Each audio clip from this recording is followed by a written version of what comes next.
aqui a camisa.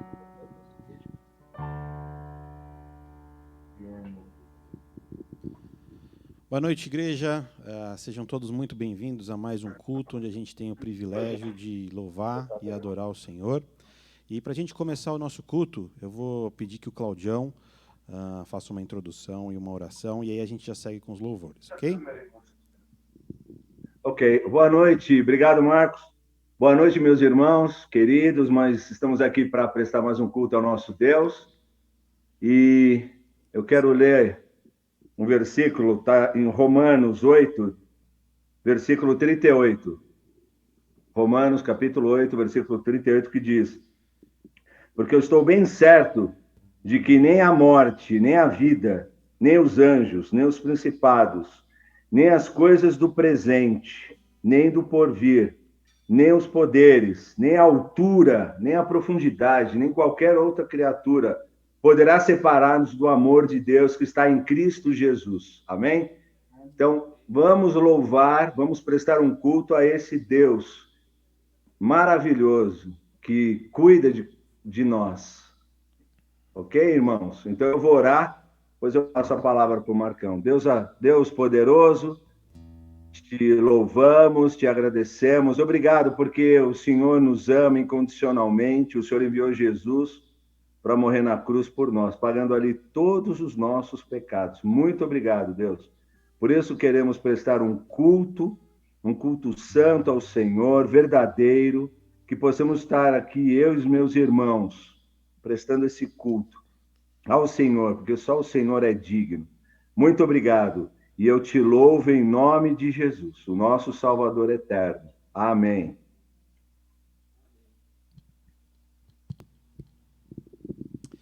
Queridos, hoje na nossa EBD, se você não participou, participe. A gente falou que a Bíblia é o livro mais esperançoso, que conta a história mais esperançosa de todos, certo? Lá em Filipenses 4, versículos 6 e 7, que diz: não andeis ansiosos por coisa alguma, antes em tudo sejam os vossos pedidos conhecidos diante de Deus pela oração e súplica com ações de graça. E a paz de Deus, que excede todo entendimento, guardará os vossos corações e os vossos pensamentos em Cristo Jesus. Olha que consolo em tempos de dificuldade, incerteza e ansiedades, a gente ter a esperança e o canal que é a oração para entregar todas essas coisas diante de Deus, e Ele, de fato, promete guardar a nossa mente e o nosso coração. E esse é o título do nosso primeiro louvor.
Deus tudo levar em grata e súplice e oração.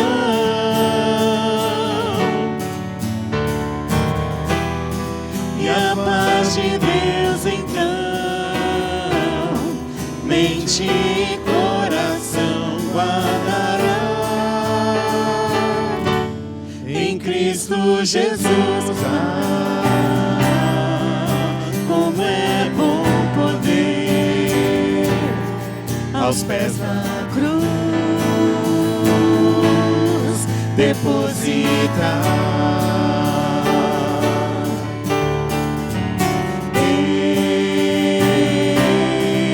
este meu fardo pesado e árduo de carregar.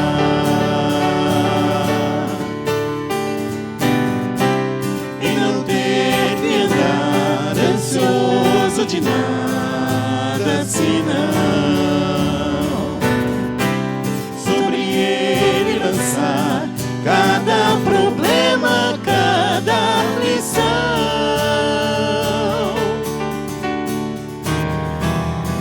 E a paz de Deus então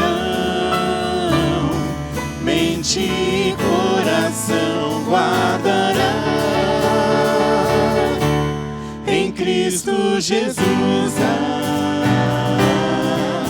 Como é bom poder,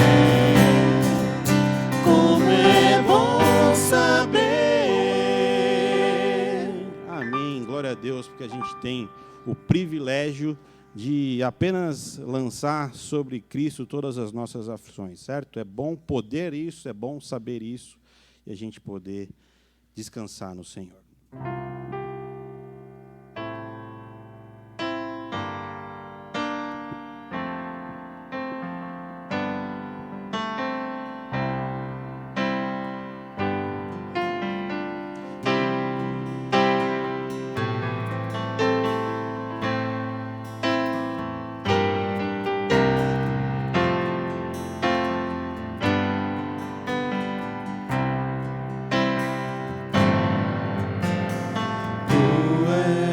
Soberano sobre a terra, sobre os céus, tu és Senhor absoluto.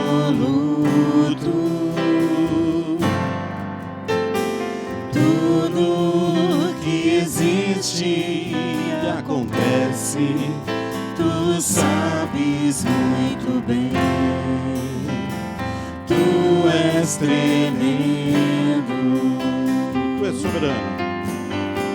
Tu és soberano sobre a terra, sobre os céus, tu és Senhor absoluto.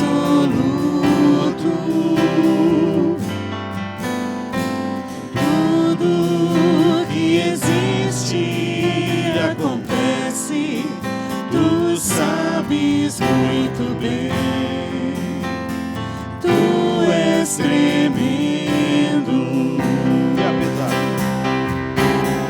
E apesar desta glória que tens, tu te importas comigo também. E este amor tão grande eleva-me, amar-me a ti. Tu és tremendo. E apesar desta glória que tens, tu te importas comigo também. E este amor tão grande eleva-me, amar-me a ti. Tu és tremendo.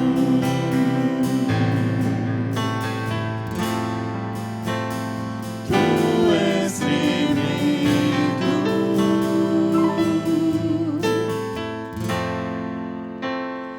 Tu és tremendo.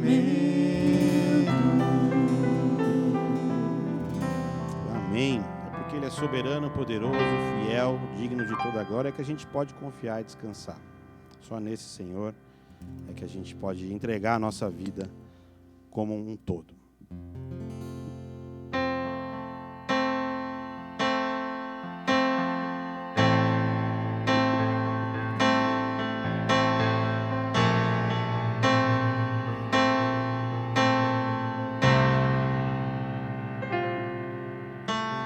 Seja engrandecido, ó Deus da minha vida. Tu és o Deus da minha salvação.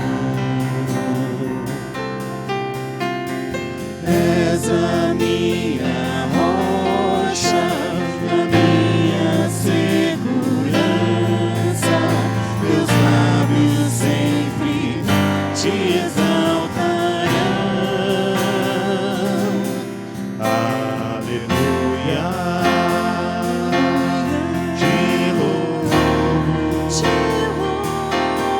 pois sei que sobre todos é Senhor.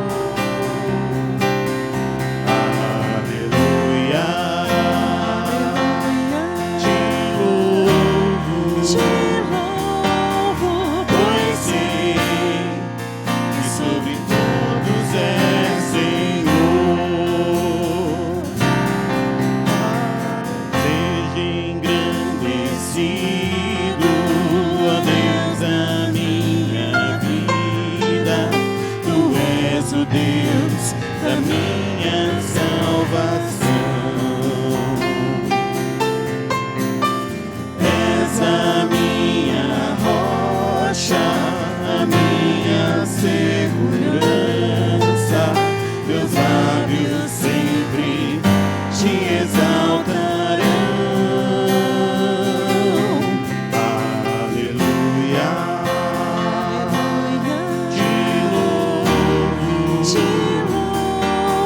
pois sei que sobre todos é Senhor. Aleluia, te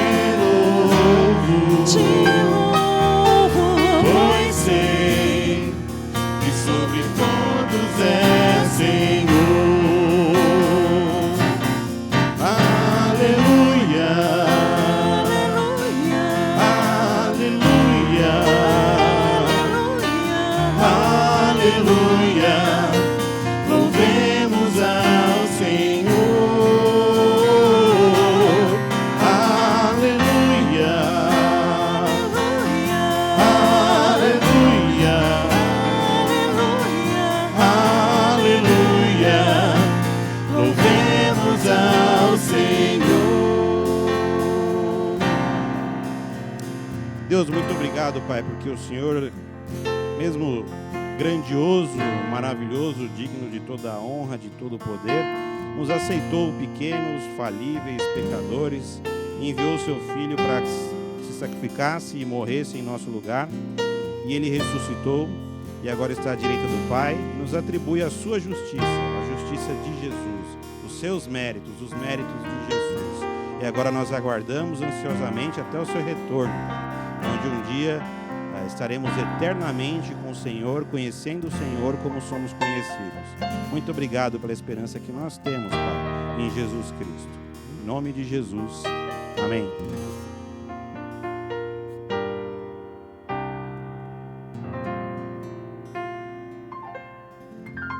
A gente pede um minutinho agora. A gente vai passar para o Toninho, que vai dar alguns avisos, depois seguirá com a pregação.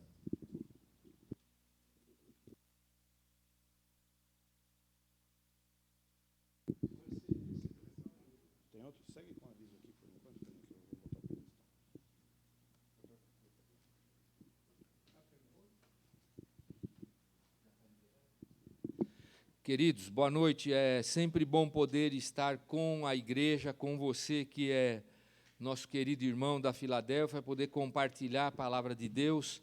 E eu quero, antes de nós irmos propriamente para a mensagem, desafiar todos vocês para estarem conosco durante esse tempo que ainda não podemos ter culto presencial, nas nossas reuniões que têm sido feitas virtualmente. Nós temos várias reuniões, encontro de homens às terças-feiras, de mulheres às quintas. Nós temos às sextas-feiras reuniões de oração com boa participação de muitos irmãos, onde a gente compartilha várias coisas, onde nós compartilhamos necessidades, também motivos de gratidão.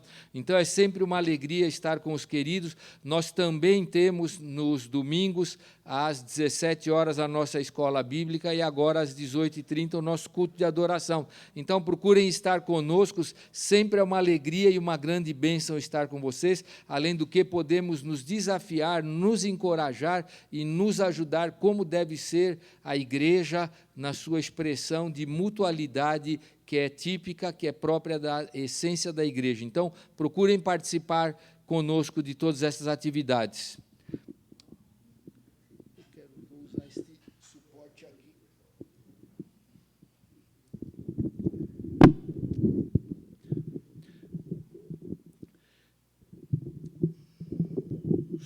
minutinho, vou ajustar aqui. Queridos, eu gostaria que você pudesse abrir a sua Bíblia lá no Evangelho de Lucas. Evangelho de Lucas, capítulo 10.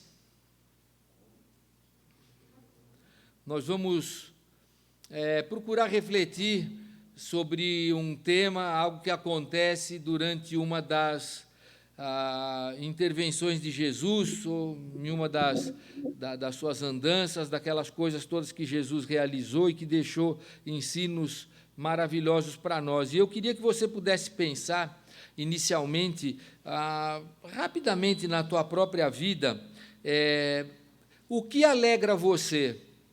O que é que tem alegrado você? O que traz alegria para você, querido? O que é que chega e quando bate no teu coração, alegra você, deixa você feliz, alegre?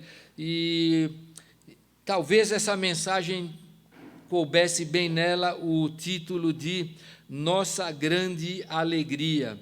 E é sobre isso que essa passagem vai falar, vai lidar com questão de alegria, né? Muito bem, no começo do capítulo 10 aqui do Evangelho de Lucas, nós temos aqui Jesus enviando 70 homens para um trabalho missionário. Talvez se a tua versão bíblica, ao invés de 70, trouxer 72, não tem problema, nós temos alguns manuscritos que trazem 70, outros trazem 72, mas como nós sempre falamos, as eventuais discrepâncias, que não são da Bíblia, mas das cópias da Bíblia, elas não vão afetar em absolutamente nada o que a gente tem para compartilhar com vocês aqui. Então, Jesus está comissionando esses 70 homens para ir ao campo missionário. O que vai marcar aqui o envio destes 70 homens, da parte de Jesus, e a gente deve prestar atenção para isso, é que Jesus os envia com um grande senso de urgência.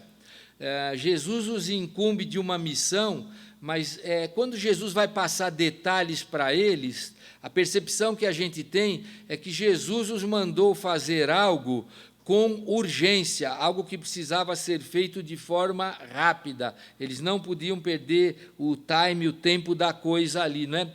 E o texto também, como a gente vai ver, vai mostrar que Jesus os envia para que eles pudessem, num certo sentido, preparar o terreno para o que Jesus tinha para fazer. Então, eles vão como ali antecedendo Jesus para deixar as coisas mais ou menos alinhadas e as pessoas de sobreaviso a respeito de que Jesus iria chegar lá pregando a sua mensagem, não é? Muito bem, então, vamos ler inicialmente, eu vou ler com vocês capítulo 10, os versos de 1 a 16. Depois disso, o Senhor designou outros 70 e os enviou de 2 em 2 para que o precedessem em cada cidade e lugar onde ele estava para ir. E lhes fez a seguinte advertência: a seara é grande, mas os trabalhadores são poucos. Rogai, pois, ao Senhor da seara que mande trabalhadores para a sua seara. Ide, eis que eu vos envio como cordeiros para o meio de lobos. Não leveis bolsa, nem alforge, nem sandálias, e a ninguém saudeis pelo caminho. Ao entrardes numa casa, dizei antes de tudo, paz seja nesta casa. Se houver ali um filho da paz, repousará sobre ele a vossa paz. Se não houver, ela voltará sobre vós. Permanecei na mesma casa, comendo e bebendo do que eles tiverem, porque digno é o trabalhador do seu salário. Não andeis a mudar de casa em casa. Quando entrardes numa cidade e ali vos receberem, comei do que vos for oferecido, curai os enfermos que nela houver e anunciai-lhes: a vós outros está próximo o reino de Deus. Quando, porém, entrardes numa cidade que não vos receberem, saí pelas ruas e clamai, até o pó da vossa cidade, que se nos pegou aos pés, sacudimos contra vós outros. Não obstante, sabeis que está próximo o reino de Deus. Digo-vos que naquele dia haverá menos rigor para Sodoma do que para aquela cidade. Ai de ti, Corazim, ai de ti, Betsaida, Porque se em Tiro e em Sidom se tivessem operado os milagres que em vós se fizeram, há muito que elas teriam se arrependido, assentadas em pano de saco e cinza. Contudo, no juízo haverá menos rigor para Tiro e Sidom do que para vós outras. Tu, Cafarnaum, elevar-te-ás porventura até o céu? Descerás até o inferno? Quem vos der ouvidos, ouve a mim, e quem vos rejeitar, a mim me rejeita. Quem, porém, me rejeitar, rejeita aquele que me enviou.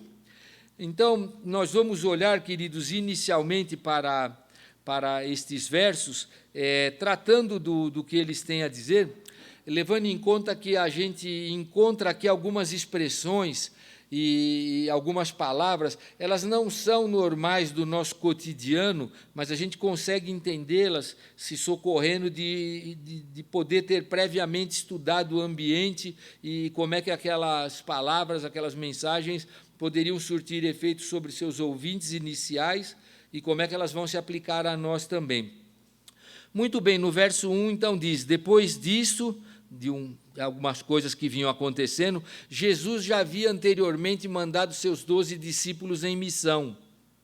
Então, ele está agora aqui mandando 70 numa outra missão. Então, diz a Escritura, depois disso o Senhor designou outros 70 e os enviou de 2 em 2 para que o precedessem em cada cidade e lugar onde ele estava para ir. Então, Jesus comissiona esses 70 homens para um trabalho missionário.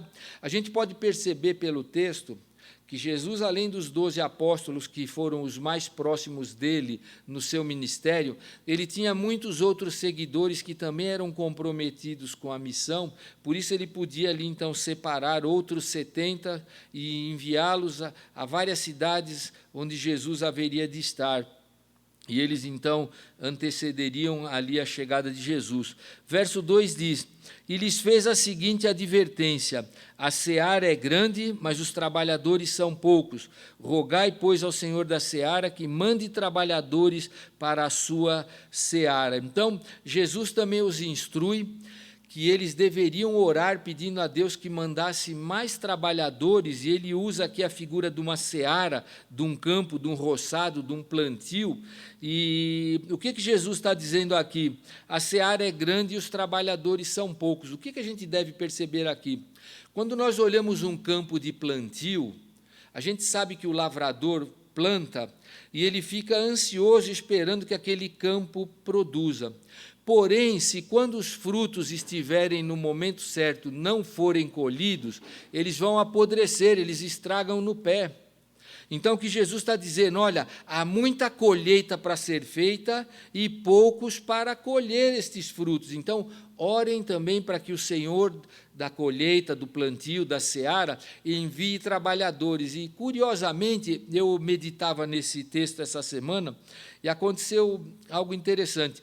Eu fui com a Joana, eu fui com a minha esposa fazer algumas compras, e quando chegou no mercado, nós, entre outras coisas, queríamos comprar bananas. Quando chegou na banca das bananas, nós percebemos que as bananas estavam muito verdes. E eu fiquei pensando, puxa vida, será que não se precipitaram colher essas bananas tão verdes? Mas, de qualquer forma, como nós gostamos de consumir bananas, compramos aquelas bananas. E eu creio até que, por conta do calor, aconteceu algo interessante. De um dia para o outro, elas estavam todas amarelas, quase prontas ali para ser consumidas. E aí eu fiquei pensando e olhando para esse texto, eu falei, puxa vida, se o pessoal que colheu essa banana com esse calor tivesse esperado mais um dia, se eles tivessem se atrasado por 2 dias, eles teriam perdido a sua produção, tamanha rapidez. Então, quando Jesus comenta aqui para que eles rogassem ao Senhor da seara, porque a seara era grande, havia uma área plantada, é a ideia que Jesus está dando, uma área plantada muito grande, mas tem poucas pessoas para colher. Então, se eles perderem o tempo da colheita, o que vai acontecer é a perda, os frutos ficarão ali perdidos. Verso 3, ele diz, ide, eis que eu vos envio como cordeiros para o meio de lobos. O que acontece? essa expressão que Jesus usa é uma expressão que era comum aos judeus nos tempos de Jesus, principalmente quando eles, judeus, falavam de si mesmos em relação a povos que estavam sempre sobre os judeus. Eles estavam sempre debaixo de algum povo, de algum conquistador. Assim foi com os medo-persas, foi com os gregos, agora nos dias de Jesus era com os romanos. Então, na verdade, essa expressão para os judeus significava o seguinte, que eles estavam, num certo sentido, indefesos, que eles eram a parte mais fraca numa relação de força. Então, Jesus está dizendo a eles, olha, eu estou enviando vocês como cordeiro para o meio de lobos. Verso 4, não leveis bolsa, nem alforge, nem sandália, e a ninguém saudeis pelo caminho. Então, aqui também há algo da cultura de então. O povo do Oriente Médio Antigo, daquela época, eles reconhecidamente, eles tinham por hábito fazer longas saudações, às vezes até com tempo de oração, no caso dos judeus. Então, o que Jesus está colocando aqui? Não parem para fazer aquelas saudações protocolares que são muito longas. Então, eu falei para vocês no início que a tônica do envio de Jesus aqui era urgência. Então, o que Jesus está dizendo, olha, não só a gente deve orar ao Pai para que mande mais trabalhadores, mas também nós, os que estamos indo, vocês que irão, os 70, vocês devem fazer o tempo render. Então, vamos empregar o tempo com aquilo que é de mais valia, né, que é de mais valor, na verdade. Então, eles deveriam dispensar aqueles cumprimentos mais protocolares aí, né? Outra coisa interessante que esse verso mostra, eles não deveriam levar suprimentos, nem mesmo bolsa com recurso financeiro. Então, eles foram, o texto mostra, além da viagem ter um caráter de urgência, ela também seria, talvez, num certo sentido, o que a gente fala por aqui, um bate e volta. Eles estavam indo para uma viagem que não seria de duração muito longa. Então, eles não deveriam levar uma sandália à reserva, não deveriam levar bolsa, recursos, nada disso. Viagem rápida, talvez poucos dias. Eu vou ler agora versos 5 e 6. Ao entrardes numa casa, dizei antes de tudo, paz seja nesta casa. Se houver ali um filho da paz, repousará sobre ele a vossa paz. Se não houver, ela voltará sobre vós outros. Então, o que Jesus está colocando aqui é que quando eles entrassem num lugar, numa cidade, numa casa, eles deveriam fazer algo que também era da cultura deles, era fazer uma saudação que trazia o desejo de uma bênção. Então, aqui, quando ele fala um filho da paz, quer dizer alguém que é pacificador, uma pessoa que é de paz, que receberia bem aquela mensagem. Então, o que Jesus diz é o seguinte, vocês vão saudá-los com paz. Se ele receber aquilo de bom grado e retribuir, provavelmente, amém, vocês deixaram bênção sobre ele. Se, por outro lado, ele não é alguém muito amigo da paz e não receber bem, vai ficar o que vai voltar para vocês, ou seja, vai ficar um desejo de paz inócuo. A bênção não se concretiza, ela foi de alguma forma rejeitada. Então, bateu, voltou para eles, é o que esses versos aí dizem para nós aí. Se alguém não for dado a paz, é alguém que talvez não era simpático a essa ideia, ele não seria abençoado com a bênção que esses enviados deixariam. Verso 7, permanecei na mesma casa, comendo e bebendo do que eles tiverem, porque digno é o trabalhador do seu salário. Não andeis a mudar de casa em casa. Então, aqui Jesus está colocando que eles deveriam contentar-se com aquilo que eles viriam a receber na casa que os acolhessem. Então, não vai ficar pulando para lá e para cá, e a ideia aqui, queridos, é bem essa, não vão ficar procurando uma coisa melhor. Quando alguém receber vocês, uma casa os receber, fiquem ali, vocês como trabalhadores são dignos de receber o sustento que vai haver lá, e com isso vocês devem se contentar. É assim que deve seguir a missão de vocês lá. Versos 8 e 9. Quando entrares numa cidade e ali vos receberem, comei do que vos for oferecido, curai os enfermos que nela houver e anunciai-lhes. a vós outros está próximo o reino de Deus. Então, agora Jesus é um pouco mais específico com o tipo de atividade que eles deveriam ter. Eles deveriam curar os enfermos e deveriam anunciar que está próximo o reino de Deus. Então, o que Jesus está colocando aqui? O que nós entendemos é que estes 70 saíram não só em nome de Jesus, mas comissionados também por Jesus, mas eles também foram com o poder de Deus que foi dado por Jesus para poder curar doenças, para curar enfermos e para proclamar a proximidade do reino. É isso que eles deveriam fazer. Então, lembre-se que quando eles foram acolhidos por esta cidade, eles deveriam se contentar, não é? Diz aí, comei do que vos for oferecido. Então, a mensagem é, contente-se com aquilo que lhes for dado. E não adianta chorar porque eles não tinham levado nada. Eles foram orientados por Jesus a deixar estas coisas para trás aí, não é? Então, eles deveriam, quando acolhidos numa cidade, se contentar com aquilo que havia lá, e receberam, muito provavelmente, um poder temporário de Jesus para curar doenças. Lembrando que só Jesus pode fazer estas coisas, como também só Ele poderia delegar ou transferir esse poder para alguém aí. E o que eles deveriam, então, fazer? Não só curar, mas anunciar as boas novas. Então, o que ele diz aqui no verso 9, que eles deveriam anunciar a vós outros está próximo o reino de Deus, era pregar as boas novas. O que era o evangelho? A boa notícia. Qual é a boa notícia? O reino chegou, e não só isso, o rei está vindo, em breve estará aqui. Lembrem-se, eles foram como antecessores de Jesus, então eles deveriam anunciar que não só o reino estava próximo, mas o próprio rei haveria de estar com eles. Então, essa é a mensagem que eles deveriam dar quando fossem bem recebidos numa cidade. Agora, verso 10. Quando, porém, entrares numa cidade, eu vou ler o 10 e 11, e não vos receberem, saí pelas ruas e clamai, até o pó da vossa cidade, que se nos pegou aos pés, sacudimos contra vós outros. Não obstante, sabeis que está próximo o reino de Deus. Então, Jesus orientou. Quando vocês forem bem recebidos, vocês vão curar os enfermos e anunciar que o reino chegou.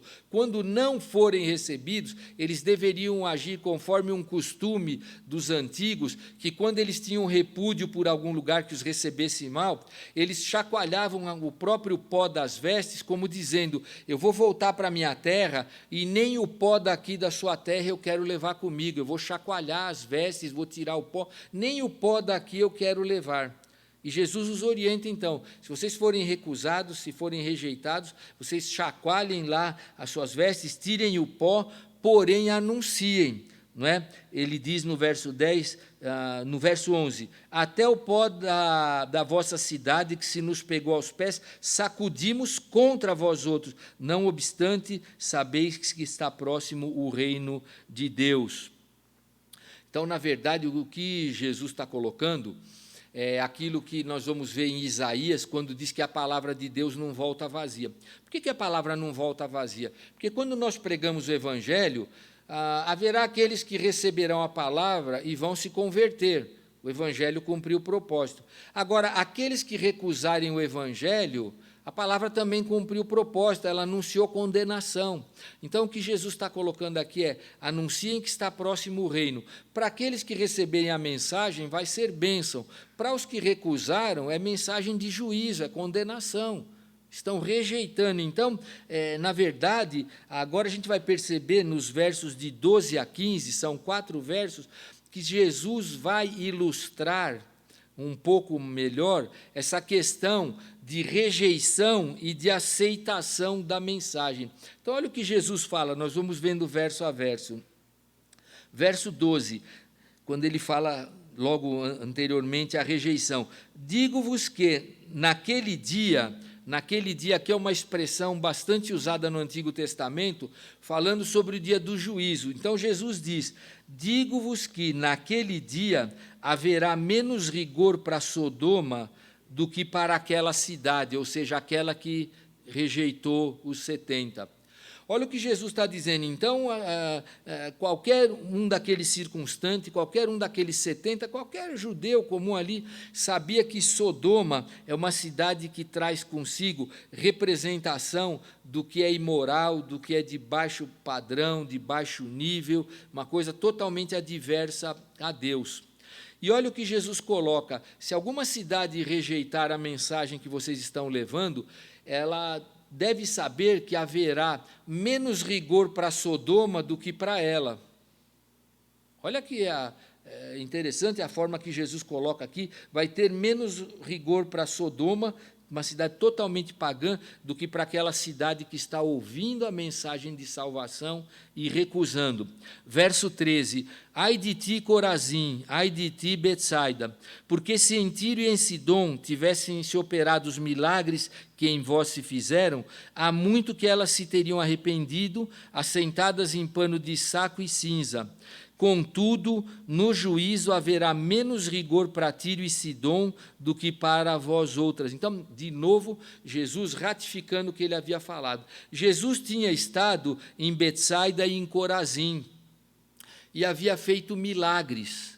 As pessoas testemunharam os milagres de Jesus, mas não o aceitaram, recusaram a mensagem. Então, de novo, fazendo alusão àquelas cidades onde os 70 haveriam de estar, Jesus está dizendo: olha, Tiro e Sidom são duas cidades pagãs, mas vai haver maior juízo para Betsaida e para Corazim do que para Tiro e Sidom, porque Tiro e Sidom não viram os milagres que foram feitos nessas duas cidades. Então, Jesus estabelecendo que a mensagem do Evangelho, quando ela sempre estabelece dois polos: ela leva a salvação e juízo e condenação. Então, a reação, a receptividade ou não de quem recebe a mensagem e quem não a recebe é que estabelece como a mensagem vai fazer efeito na sua vida. Ela vai levar salvação ou vai levar condenação. E Jesus aqui, com um palavreado assim, com uma expressão de peso, usando cidades totalmente pagãs e dizendo: olha, haverá menos juízo para estas cidades no dia do juízo do que para vocês que ouvirem o Evangelho, que virem os milagres e se recusarem a crer. E no verso 15, ele ainda vai falar de Cafarnaum, outro lugar onde ele esteve. Ele diz: tu, Cafarnaum, elevar-te-ás porventura até os céus? Descerá até o inferno? Então, o que Jesus coloca aqui para Cafarnaum é uma expressão que era usada comumente, era uma expressão judaica para destacar a arrogância. Essa expressão quer dizer: por acaso agora você é Deus? Você acha que você pode subir ao céu, descer até o inferno? Você acha que é você que tem o controle das coisas? Então, Jesus também aqui dando uma estocada em Cafarnaum e também falando a eles da arrogância que em Cafarnaum se tinha por conta da rejeição que eles tiveram do Evangelho. Então, Jesus abre esse parênteses, ele fala estas frases exatamente para dar uma substância àquilo que ele havia dito anteriormente, nos versos anteriores, ali onde dizia: se alguém aceitar, vocês preguem, curem os doentes. Se não receberem vocês a palavra, chacoalhem as vestes, deixem até mesmo a poeira deles ali.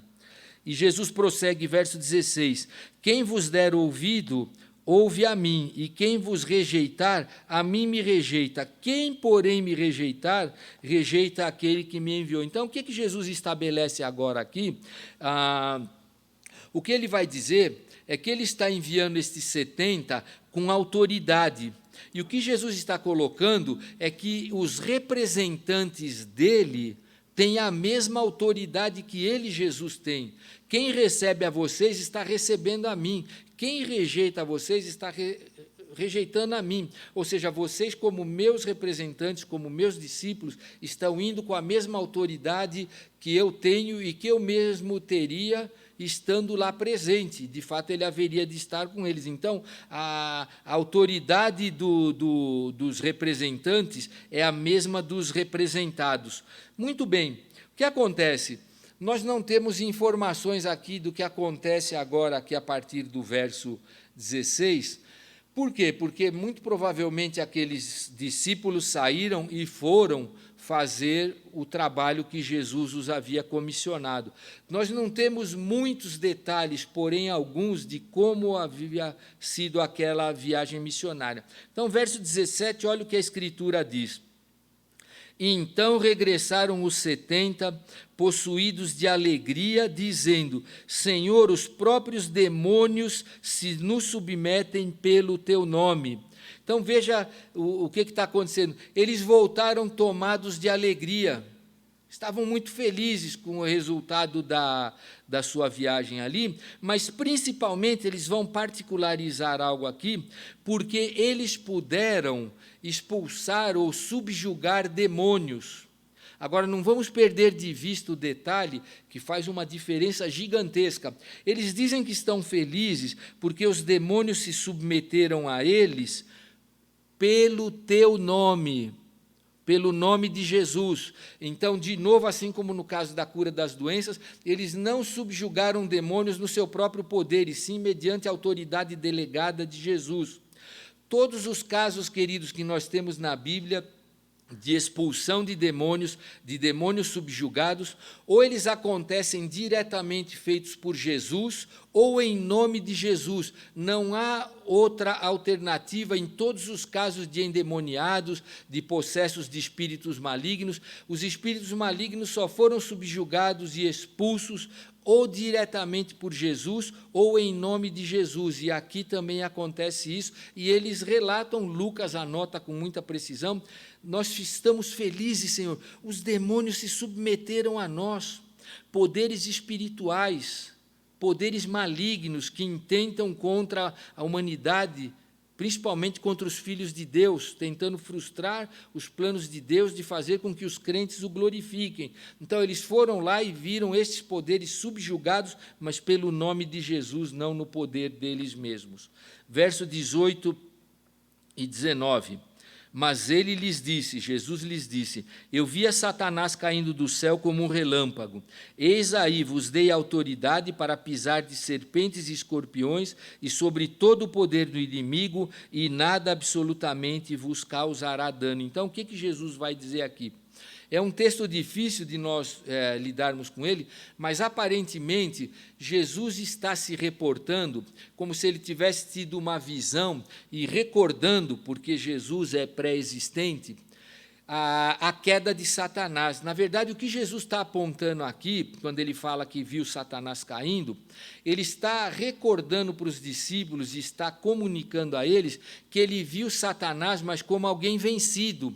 E ele usa uma linguagem propícia, assim, própria do Antigo Testamento, que usa, a gente sabe, desde lá do Gênesis, Satanás é associado à serpente. Lá em Apocalipse ele aparece como serpente, nós temos citações de serpente. Então, num certo sentido, nós encontramos no Antigo Testamento Satanás sendo comparado a uma serpente e os demônios sendo comparados a escorpiões.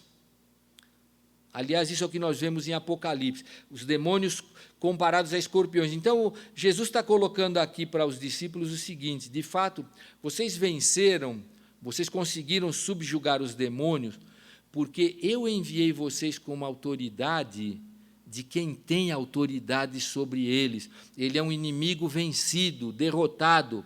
Eu posso lembrar aqui, é mais ou menos a ideia do que Jesus fala, de quando eu vi Satanás caindo, quando foi muito provavelmente expulso do céu. Então, ele usa aqui essa linguagem da serpente e dos escorpiões, e percebam que ele não está falando propriamente de animais, porque ele diz aí, 19, eis que vos dei autoridade para pisar de serpentes e escorpiões e sobre todo o poder do inimigo. Ele não está falando de escorpiões ou de serpentes propriamente, ele está falando de poderes malignos. E Jesus está colocando aqui, para harmonizar ali com a alegria deles, eu sei que vocês subjugaram estes poderes malignos, porque eu lhes dei autoridade. Eu até mesmo os vi cair, eles são vencidos, eles são derrotados. E por isso Jesus menciona que tudo que eles fizeram havia sido na autoridade dele, Jesus. E E louvado seja Deus por isso, né? E ele fala, então, que ele, eis que vos dê autoridade, autoridade delegada, como nós falamos. Agora, há uma questão aqui, queridos, que eu queria chamar a sua atenção, a respeito dos efeitos dessa viagem missionária. E eu quero chamar a sua atenção para o verso 20. O verso 20 diz, não obstante, ou seja, tudo bem, não importa tanto assim estas coisas, não obstante estas coisas, vocês foram lá, vocês estão felizes, não é? Subjugaram poderes maior do que o de vocês próprios, na minha autoridade é verdade, mas vocês ficaram felizes com o trabalho, não é? Cumpriram a missão. Mas Jesus diz, não obstante, alegrai-vos, não porque os espíritos se vos submetem, e sim porque o vosso nome está arrolado nos céus.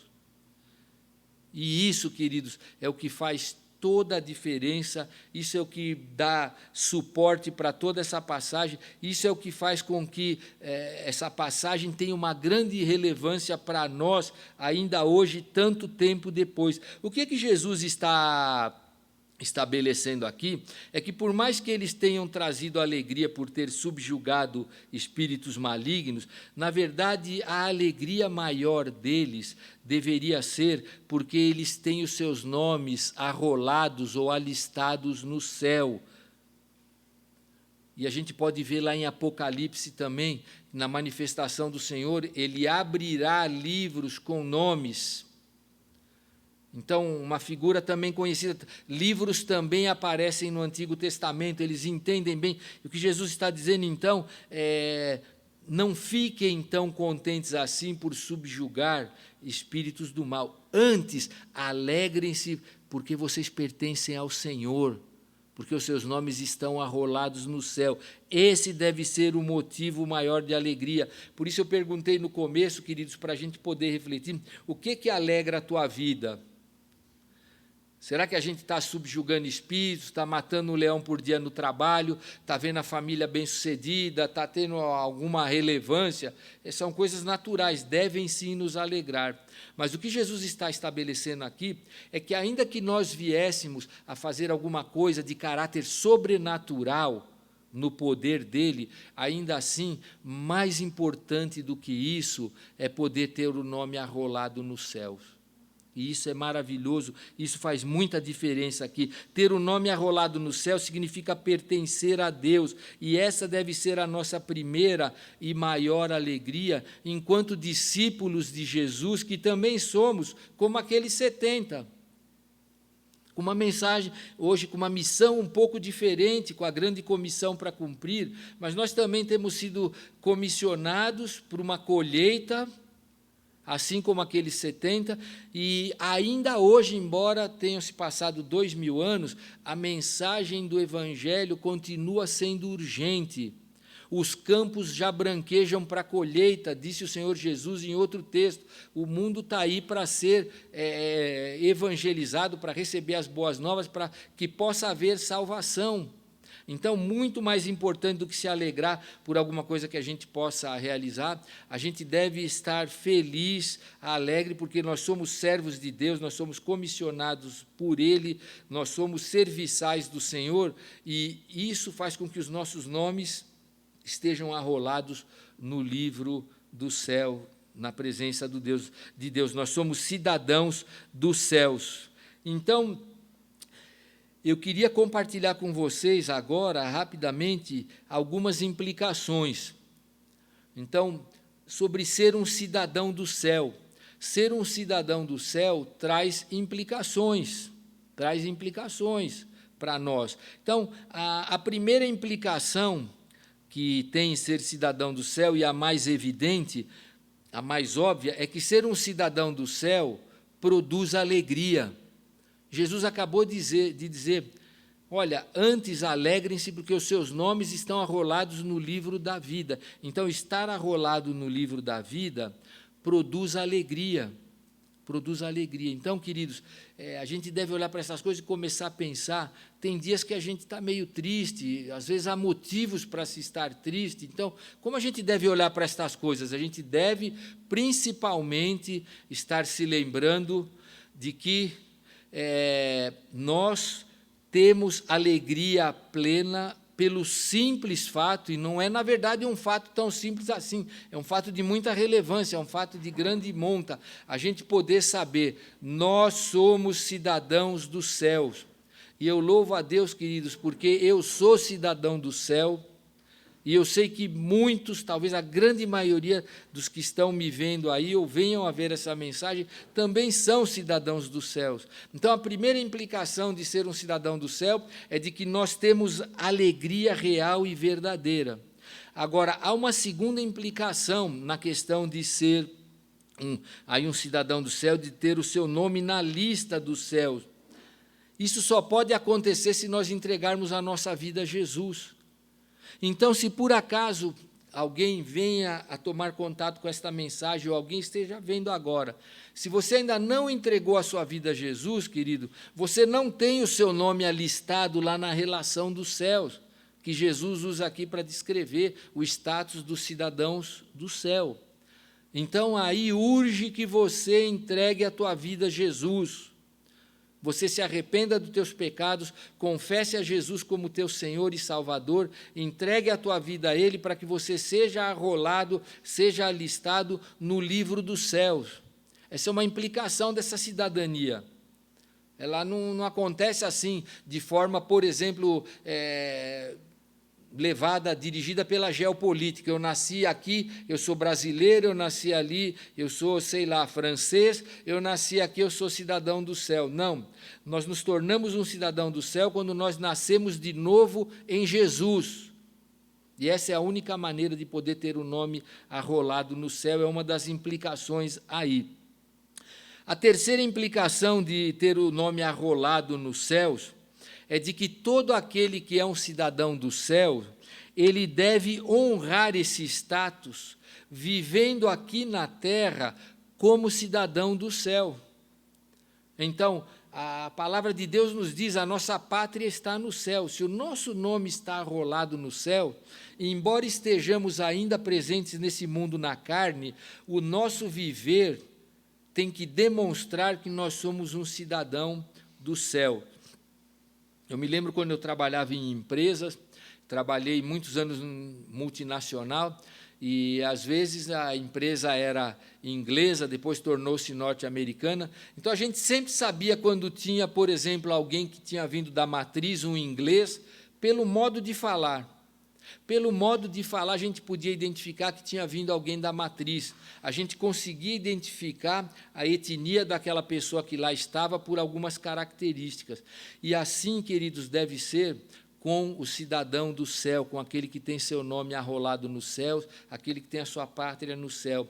Ele deve ser identificado como alguém que é do céu. Como eu disse, deve honrar esse status. Então, como ele vai fazer isso? Obedecendo a Deus e a sua palavra, temendo a Deus, mostrando no seu viver que há diferença, sim, porque nós, afinal de contas, temos agora uma dupla nacionalidade. Nascemos e vamos morrer aqui na terra, a menos que venha o arrebatamento, mas temos também nosso nome arrolado lá como propriedade do Senhor, propriedade do céu. Então, honrar ao Senhor nesse sentido, servir a Deus e ao próximo enquanto presentes aqui nesse corpo e nesse mundo, cuidando bem da família, anunciando o Evangelho, sendo honesto nas suas transações, sendo uma pessoa dada à verdade e não à mentira. Então, todas estas marcas daquilo que a palavra de Deus nos desafia a fazer e ter no nosso viver, são as marcas que vão nos apresentar como alguém que tem o nome arrolado no céu. E nós precisamos, então, é uma das implicações que eu coloquei aqui, de a gente ter esse nome aí que, segundo o Senhor, traz alegria. E a quarta implicação que eu coloquei aqui, queridos, e ela está um pouco, de alguma maneira, ligada à primeira, é que todos aqueles que têm seu nome arrolados no céu vão estar juntos um dia ao redor do Senhor. Então, queridos, se por acaso, às vezes a vida é difícil, a gente passa por situações desagradáveis, a gente tem tristezas.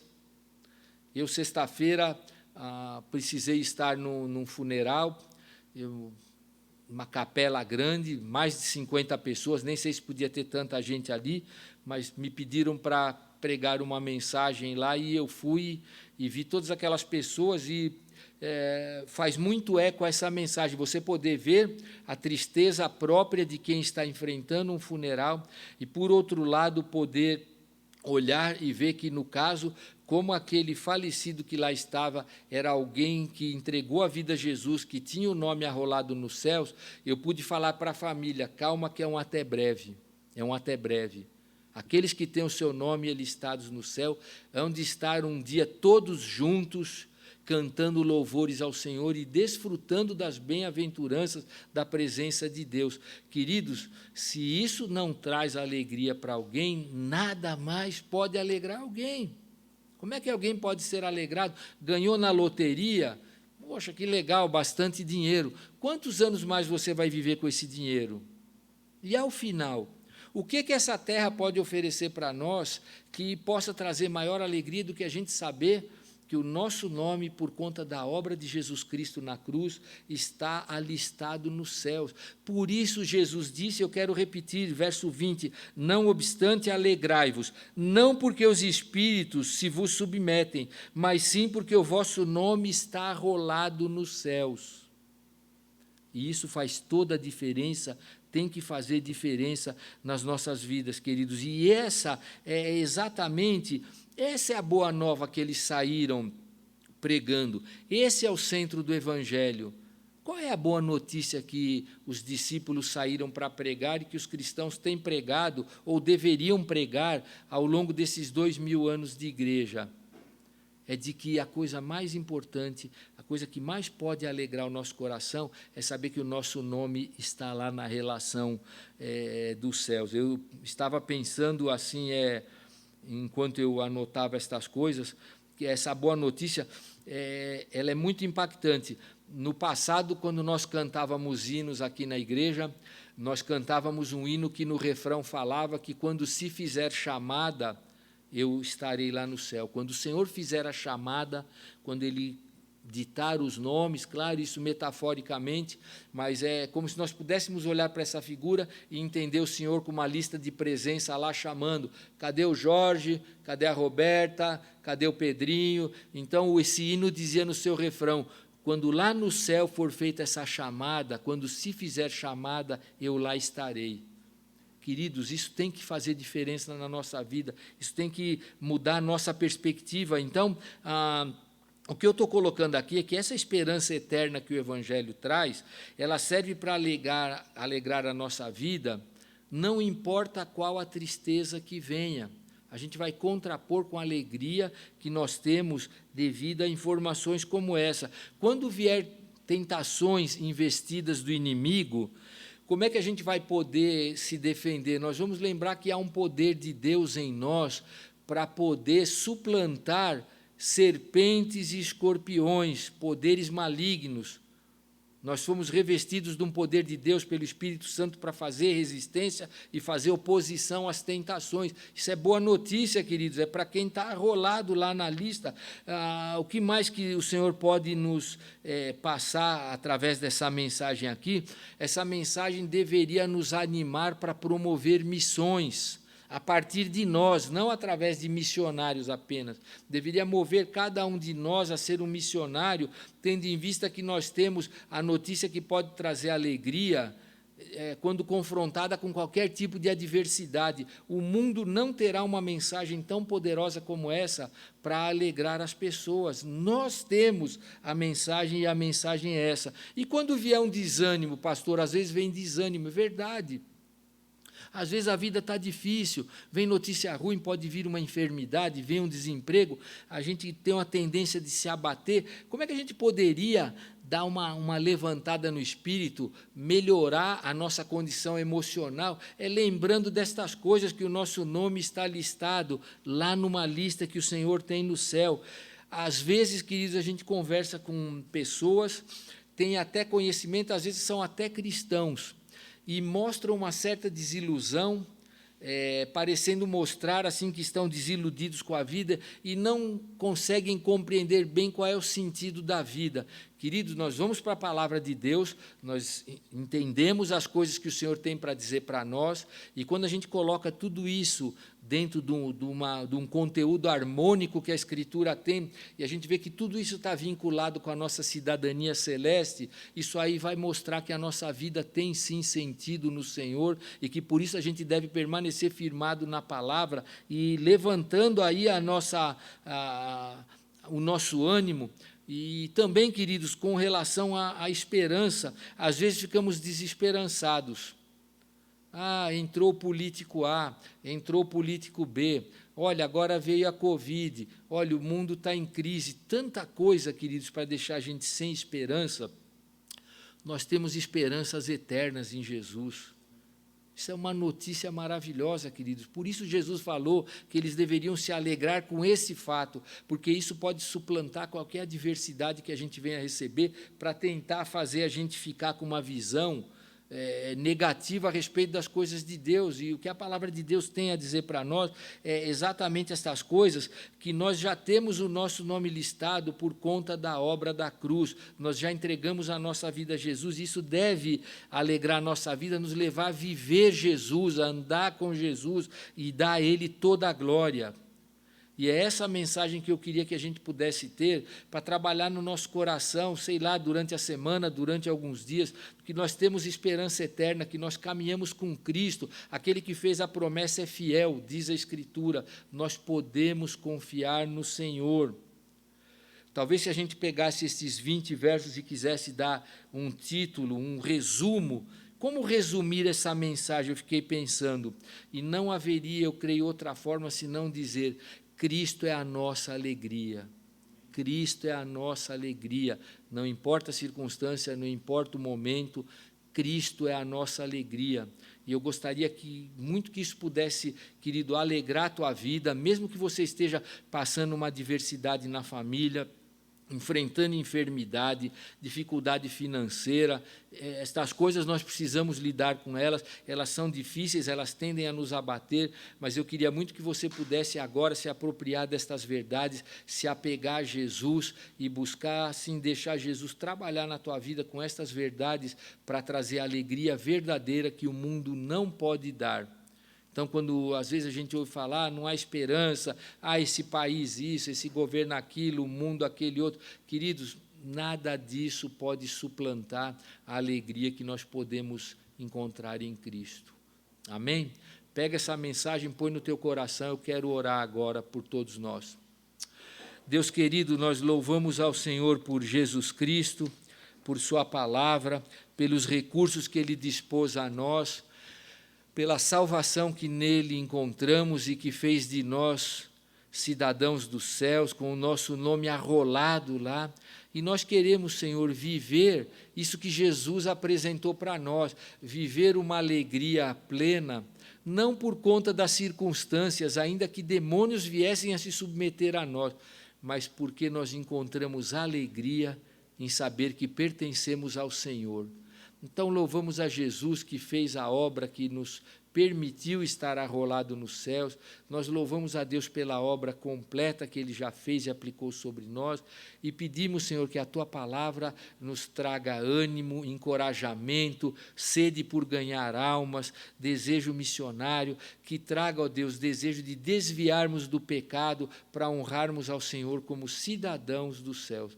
Nos ajude em todas estas coisas, coloca a Tua mão sobre cada um que receber essa mensagem, que o Senhor possa estar dando, ó Deus, capacitação espiritual, desafio, ânimo e, resumindo numa palavra, alegria que vem do Senhor, alegria verdadeira, alegria espiritual. Oramos, Senhor, por todas estas coisas com gratidão, em nome de Jesus, o nosso Salvador e aquele que nos proporciona todas estas coisas. Amém. Amém, queridos, Deus abençoe a tua vida e, pela graça de Deus, nós vamos nos encontrando aí pelo Zoom essa semana para outras atividades também, tá bom? Deus abençoe. A Joana vai orar agora por nós, mais uma vez.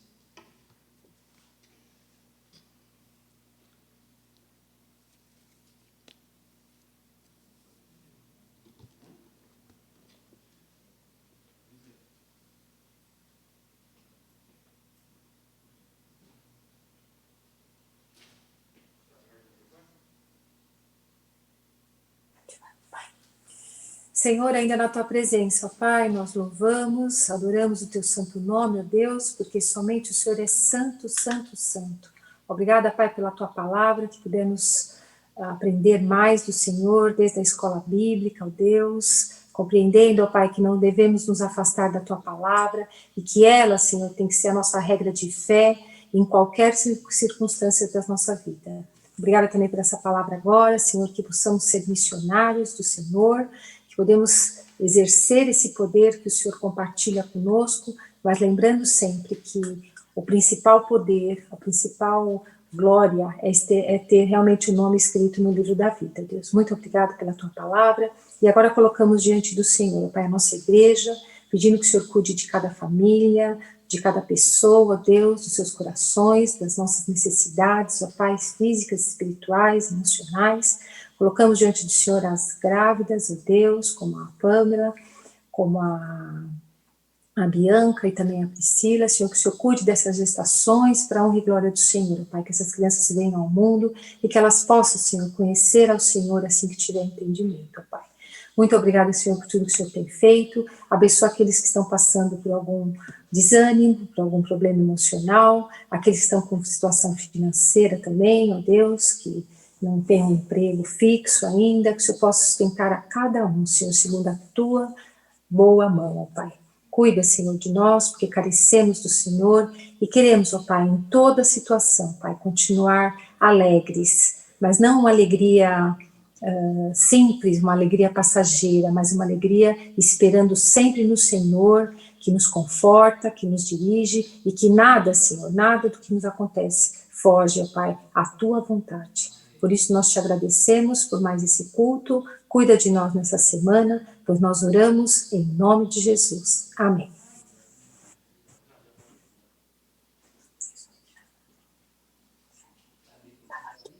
Mas era Hulk, né? Vai abrir pro tchau? Quem que vai dar o...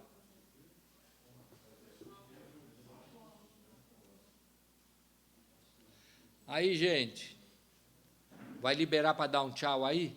Arthur, libera o microfone aí. Beleza? Valeu, gente. Boa semana aí. Deus abençoe. Manda tchau aí. Boa semana, irmão. Falou, tchau. Tchau, Mica. Valeu. Falou, falou. Tchau, Joana. Falou, gente. Boa semana. Deus abençoe. Boa semana. Tchau, pessoal. Boa semana a todos. Boa semana, Dona Ivone. Boa semana pro filho. Boa semana. Fala, tchau, Johnson. Tchau, Rebeca. Tchau, Joana. Tchau. Tchau. Falou. Graças a Deus. Aí, Vânia. Tchau,